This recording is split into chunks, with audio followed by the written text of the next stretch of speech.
Pensa só, um mundo à beira do colapso, completamente dividido por uma revolução. Foi exatamente no meio desse caos todo que nasceu uma nova ciência, uma nova forma de a gente se entender. Olha, tudo começou lá pelo século XVI, mas foi no século XIX que a coisa realmente se consolidou. Um novo mundo capitalista surgiu e a promessa era incrível, né? Liberdade, igualdade e prosperidade para todo mundo. Parecia que uma nova era de ouro estava batendo na porta. Só que, para a classe trabalhadora, essa promessa virou fumaça. Foi uma miragem.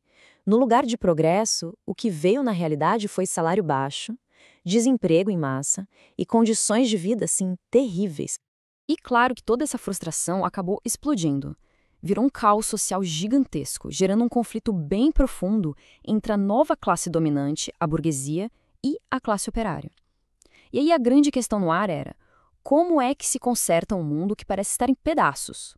Pois então, foi justamente para tentar responder a essa pergunta que surgiu um campo de estudo totalmente novo. O objetivo era entender a própria estrutura da vida em sociedade, e esse campo ganhou o nome de sociologia. Mas olha, essa nova ciência não nasceu com uma visão única, não. Que nada. Desde o comecinho, ela já estava dividida. Eram basicamente dois grupos de intelectuais buscando objetivos, nossa, radicalmente diferentes. De um lado, tinha uma turma que queria usar a sociologia para, digamos, preservar a nova ordem.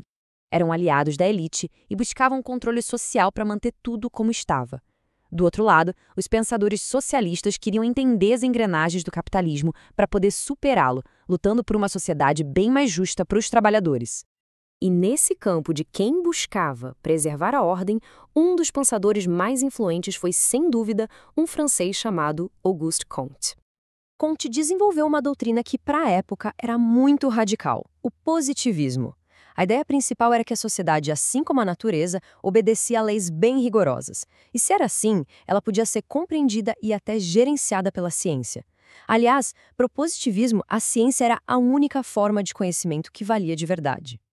E para explicar essa teoria, o Comte propôs que todas as sociedades humanas, sem exceção, evoluem numa sequência universal. Ele chamou isso de Lei dos Três Estágios. Ele enxergava isso como uma progressão clara, quase inevitável. A humanidade começaria num estado dominado pela imaginação, pela religião, depois passaria por um período de razão abstrata, filosófica e finalmente alcançaria o auge da evolução com a observação científica. E aqui a gente vê o resumo da ópera. No estágio teológico, a explicação para o mundo vinha dos deuses, do sobrenatural. No metafísico, vinha de ideias filosóficas. E, por fim, no positivo, a explicação vinha da ciência e da experimentação. Para Comte, esse era o ponto máximo, a fase final do desenvolvimento humano. E o mais impressionante é que as ideias de Comte não ficaram só nos livros, não. Elas cruzaram o oceano e tiveram um impacto profundo e duradouro, chegando a moldar a identidade de uma nação inteira. Essa frase, ordem e progresso, resume perfeitamente a solução que Comte tinha para aquele caos social todo. A ideia era simples, mas muito poderosa. O verdadeiro progresso só podia ser alcançado se existisse uma sociedade estável e ordenada. E foi no Brasil que o positivismo de Comte se tornou uma força ideológica gigantesca, principalmente entre os militares e a elite republicana. Eles viam na ciência e na ordem a fórmula perfeita para modernizar o país. Foram essas ideias que inspiraram um movimento que derrubou a monarquia e fundou a República em 1889. E o legado mais visível dessa influência toda está estampado até hoje na bandeira brasileira. O lema Ordem é Progresso é uma citação direta do movimento positivista. Pensa só, uma ideia que nasceu lá na França do século XIX, imortalizada bem no coração de uma nação sul-americana.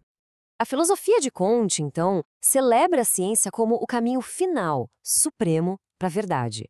Mas isso deixa a gente com uma questão fundamental. Ao priorizar apenas o conhecimento científico, o que será que se perde quando outras formas de sabedoria, como a arte, a filosofia ou a espiritualidade, são simplesmente descartadas?